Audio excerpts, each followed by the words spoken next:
വീട്ടിൽ വള്ളമുണ്ടെങ്കിൽ ഉണ്ട്. ക്ഷേത്രത്തിലെ 3 മുറിയുള്ള മാളികപ്പുറത്ത് 67 കുടുംബങ്ങളുണ്ട്. അവിടെ ആട്, കോഴി, പട്ടി, പൂച്ച, പശു മുതലായ വളർത്തുമൃഗങ്ങളും എല്ലാം ഐക്യമത്യമായി കഴിയുന്നു. ഒരു ശണ്ടയുമില്ല. ചേന്നപ്പറയൻ ഒരു രാത്രിയും ഒരു പകലുമായി വെള്ളത്തിൽ തന്നെ നിൽക്കുന്നു. അവന് വള്ളമില്ല. അവന്റെ തമ്പുരാൻ 3 പ്രാണനും കൊണ്ട് കരപറ്റിയിട്ട് വെള്ളം എത്തി നോക്കി തുടങ്ങിയപ്പോഴത്തേക്കും തട്ടും പഴലും കൊണ്ട് ഒരു ചെറിയൊരു കുടിലുണ്ടാക്കി. എന്നിട്ട് 2 ദിവസം അതിൽ തന്നെ കുത്തിയിരുന്ന് കഴിച്ചുകൂട്ടി. പോരാത്തത്തിന് 4-5 വാഴക്കുലയും തുറവും കിടക്കുന്നു. അവിടെ നിന്നും പോയാൽ അത് ആരെങ്കിലും എടുത്തുകൊണ്ട് പോവുകയും ചെയ്യും.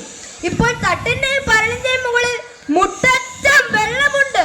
മേൽക്കൂരയുടെ 2 വരി ഓല വെള്ളത്തിനടിയിലാണ്. അതിനകത്ത് കിടന്നുകൊണ്ട് ചേന്നൻ ഉറക്കെ നിലവിളിച്ചു. ആര് കേൾക്കും? അടുത്ത് ആരുണ്ട്? ഗർഭിണിയായ ഒരു പറച്ചി, 4 കുട്ടികൾ, ഒരു പൂച്ച, ഒരു പട്ടി, ഇത്രയും ജീവികൾ അങ്ങനെ ആശ്രയിക്കുന്നുമുണ്ട്. അങ്ങനെ ഒരു കണക്കിന് ചേന്നൻ മേൽക്കൂരയുടെ ഓല പൊളിച്ച് പുറത്തിറങ്ങി. എന്നിട്ട് 4 ചുറ്റിനും നോക്കി. അപ്പോൾ വടക്ക് ഒരു കെട്ടുവള്ളം പോകുന്നത് കണ്ടു. ചേന്നൻ അത്യുച്ചത്തിൽ വള്ളക്കാരെ കൂവി വിളിച്ചു. വള്ളക്കാരെ! ഭാഗ്യം കൊണ്ട് വള്ളക്കാർക്ക് കാര്യം മനസ്സിലായി. അവർ വള്ളം പുറയ്ക്ക് നേരെ തിരിച്ചു. ആ സമയം കൊണ്ട് കിടാങ്ങളെയും പെണ്ണാളിനെയും പട്ടിയും പൂച്ചയും വഹിച്ച് വെളിയിലിട്ടു. വള്ളം വന്നടുത്തു. കിടാങ്ങൾ ഓരോന്നായി വള്ളത്തിൽ കയറിക്കൊണ്ടിരിക്കുകയാണ്. അപ്പോൾ പടിഞ്ഞാറ് നിന്നൊരു ശബ്ദം, ചേന്നച്ചായോ!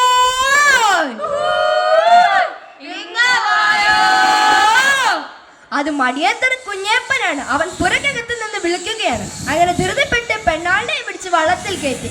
ആ സമയം കൊണ്ട് പൂച്ചയും ചാടി വള്ളത്തിൽ കയറി. എന്നാൽ പാവം പട്ടിയുടെ കാര്യം ആരും ഓർത്തില്ല. അത് പുരയുടെ അവിടെയും ഇവിടെയും ഒക്കെ മണപ്പിച്ച് നടക്കുകയായിരുന്നു. പട്ടി തിരിച്ച് മുകളടുപ്പിൽ എത്തിയപ്പോഴത്തേക്കും വള്ളം നീങ്ങിത്തുടങ്ങി. അത് കണ്ട ആ ജന്തു പ്രാണവേദനയോടെ മോങ്ങി. രാത്രിയായി. കോഴികൾ കൂട്ടം കൂടി കൊക്കുന്ന ശബ്ദങ്ങൾ കേൾക്കുവാൻ തുടങ്ങി. കാറ്റടി കൊണ്ട് പുര ഒലയാൻ തുടങ്ങി. അതാ ഒരു മുതല അതുവഴി ഒഴുകി വരികയാണ്. അത് കണ്ടിട്ട് ആ ജന്തു പ്രാണവേദനയോടെ മോങ്ങി. രാവിലെയായി. താണസ്വരത്തിൽ ആ ജന്തു മോങ്ങിത്തുടങ്ങി. തവളകൾ അവനെ തുറിച്ചു നോക്കി. അല്പം നേരം സൂര്യൻ തെളിഞ്ഞു. ആ ഇളം വെയിലിൽ അവനൊന്ന് മയങ്ങി. കാറുകയറി. സൂര്യൻ മറഞ്ഞു. വീണ്ടും ഭയങ്കരമായ മഴ പെയ്തു തോന്നു.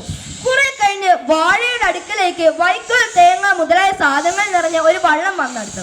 അതിൽ 2 കള്ളന്മാരായിരുന്നു. അതിൽ ഒരുവൻ വാഴയിൽ കയറി. വള്ളത്തിലിരുന്നവൻ പറഞ്ഞു പട്ടി ചാടുമെന്ന്. എന്നാൽ പട്ടി മുമ്പോട്ടൊരു ചാട്ടം. വാഴയിൽ കയറിയവൻ ഉരുണ്ട് വെള്ളത്തിൽ വീണു. വള്ളത്തിലിരുന്നവൻ അവനെ പിടിച്ചു കയറ്റി. അവസാനമായ ഒരുവൻ പുറപ്പുറത്ത് കയറി. അവന്റെ കാലിൽ നായ ഒരു കടി. ഒരു വാ നിറയെ മാംസം അവന് കിട്ടി. മറ്റേവൻ കരഞ്ഞുകൊണ്ട് വള്ളത്തിൽ കയറി. വള്ളത്തിലിരുന്നവൻ കരുക്കൽ കൊണ്ട് പട്ടിയുടെ പള്ള കയറി. മ്യാവ് മ്യാവ് മ്യാവ് ശബ്ദം ക്രമേണ താഴ്ന്നു. കുറെ കഴിഞ്ഞ് ഒരു ചത്ത പശുവിന്റെ ശരീരം അതുവഴി ഒഴുകി വന്നു. അത് പട്ടി പുരയെ താഴോട്ടിറങ്ങി. എന്നിട്ട് പുരയോട് അടുപ്പിച്ചു. എന്നിട്ട് വേണ്ടുവോളം തിന്നു തുടങ്ങി. ഒരു കടി. ആ നായ പിന്നെ അവിടെ കാണുവാനില്ല. തന്റെ അന്ത്യ അവസാനം വരെ ആ സ്വാമി ഭക്തിയുള്ള മൃഗം തന്റെ യജമാനന്റെ ഗൃഹം കാത്തു സൂക്ഷിച്ചു. ഇതുപോലെ തന്നെയാണ് പ്രകൃതി ദുരന്തങ്ങൾ മനുഷ്യനെ വേട്ടയാടുമ്പോൾ അവന് നായെ പോലെ പകച്ചു നിൽക്കുന്നു. ഇതുപോലെ ഉത്തരാഖണ്ഡിൽ മണ്ണിടിച്ചിലിൽ മരിച്ച എല്ലാ മനുഷ്യരെയും ഞങ്ങൾ നെഞ്ചോട് ചേർത്ത് വെച്ചുകൊണ്ട് കഥ ഇവിടെ അവസാനിപ്പിക്കുന്നു. നന്ദി.